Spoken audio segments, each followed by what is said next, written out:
Sobat Garuda Militer, ada kabar terbaru, pihak Otoritas Pertahanan Korea Selatan pada hari Jumat tanggal 16 Agustus tahun 2024 telah menyetujui pengurangan kontribusi Indonesia dalam proyek pengembangan pesawat tempur KF-21 Boramae menjadi 600 miliar won atau 440 juta dolar Amerika dari yang sebelumnya 1,6 triliun won, menurut Badan Pengadaan Senjata Negara Korsel.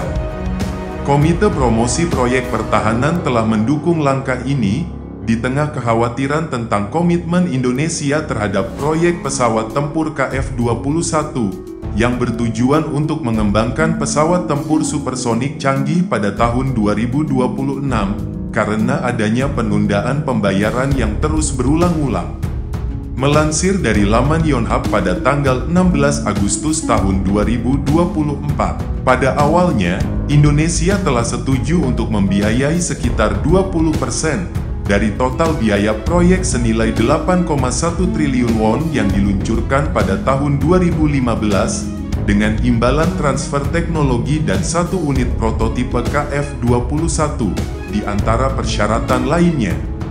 Sebagai bagian dari kesepakatan, Korea Selatan dan Korea Aerospace Industries KAI produsen KF-21 setuju untuk menanggung sisa biaya masing-masing sebesar 60% dan 20%. Namun hingga saat ini, Indonesia baru menyumbang sekitar 380 miliar won, dan baru-baru ini meminta penyesuaian kontribusi totalnya menjadi hanya 600 miliar won.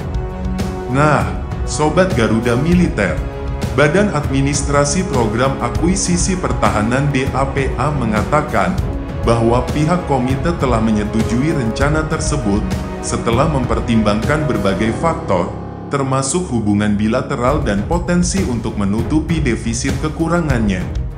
Pihak DAPA menyatakan akan melanjutkan negosiasi pembagian biaya dengan Indonesia untuk memastikan kesuksesan proyek ini, sambil mencatat bahwa rencana yang disetujui mencakup langkah-langkah untuk menutupi kekurangan dana tersebut. Transfer teknologi ke Indonesia juga akan dilakukan sesuai dengan kontribusi sebesar 600 miliar won. Nah, Sobat Garuda Militer, mengenai prototipe pesawat tempur KF-21 untuk Indonesia, pejabat tersebut mengatakan bahwa hal ini akan dibahas dalam negosiasi dengan Indonesia jika diperlukan, tetapi mencatat bahwa Indonesia perlu berkontribusi lebih besar jika nilai transfer teknologi dan prototipe melebihi jumlah kontribusi baru tersebut. Keputusan ini diambil setelah pihak DAPA memperkirakan bahwa pengembangan pesawat tempur KF-21 akan menelan biaya sekitar 7,6 triliun won atau 500 miliar won lebih rendah dari anggaran awal.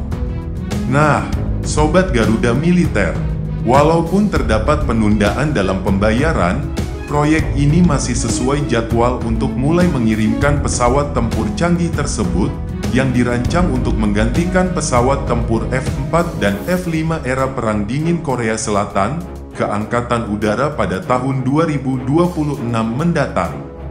Pada bulan Juni tahun 2024 lalu, pihak KAI telah menandatangani kesepakatan senilai 1,96 triliun won dengan DAPA untuk memulai produksi massal 20 unit pesawat tempur KF-21.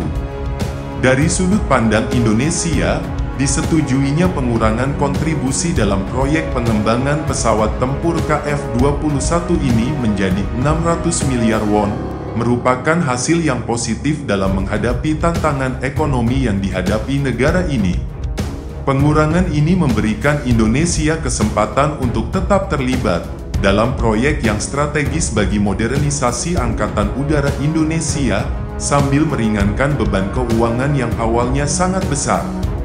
Beberapa analis berpendapat bahwa langkah ini adalah strategi pragmatis dari Indonesia untuk menyeimbangkan kebutuhan anggaran di tengah situasi ekonomi yang menantang. Namun, ada juga yang mengkhawatirkan bahwa pengurangan ini bisa membatasi akses Indonesia terhadap teknologi canggih, yang sangat dibutuhkan untuk meningkatkan kemampuan pertahanan udara. Di sisi lain, opini publik di Indonesia cukup beragam.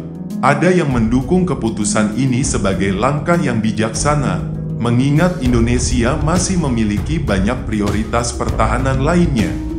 Namun, ada juga yang merasa bahwa Indonesia seharusnya tetap berkomitmen pada kontribusi awal untuk memastikan akses penuh ke teknologi dan manfaat strategis dari proyek KF-21. Kesepakatan untuk menurunkan kontribusi ini juga bisa dilihat sebagai upaya diplomasi yang berhasil, di mana Indonesia mampu mempertahankan posisinya dalam proyek sambil mendapatkan konsesi dari Korea Selatan. Hal ini menunjukkan bahwa kedua negara masih berkomitmen untuk menjalin kerjasama pertahanan jangka panjang, meskipun terdapat kesulitan dalam pemenuhan kewajiban finansial. Dengan tetap menjadi bagian dari proyek pesawat tempur KF-21, Indonesia diharapkan dapat memperoleh keuntungan strategis, termasuk akses terhadap teknologi canggih dan pengembangan kemampuan industri pertahanan domestik. Meski demikian, Indonesia harus menghadapi konsekuensi dari pengurangan kontribusi ini. Salah satunya adalah kemungkinan terbatasnya jumlah teknologi yang akan ditransfer ke Indonesia, serta pengurangan dalam pengembangan prototipe yang awalnya dijanjikan. Tantangan ke depan adalah bagaimana Indonesia dapat memaksimalkan keuntungan dari kesepakatan ini, sambil tetap memenuhi komitmen yang telah disepakati dengan Korea Selatan.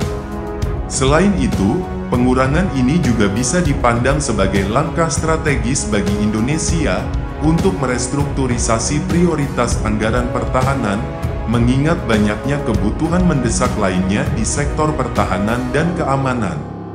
Dengan beban keuangan yang lebih ringan, Indonesia dapat mengalokasikan sumber daya ke proyek-proyek lain yang juga penting untuk keamanan nasional, seperti pengembangan kemampuan maritim atau penguatan pertahanan udara.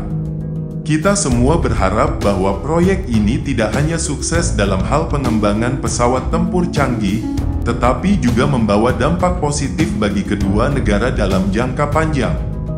Jangan lupa untuk like, subscribe, komen, dan aktifkan lonceng notifikasi agar tetap terhubung dengan Garuda Militer. Sampai jumpa di video berikutnya.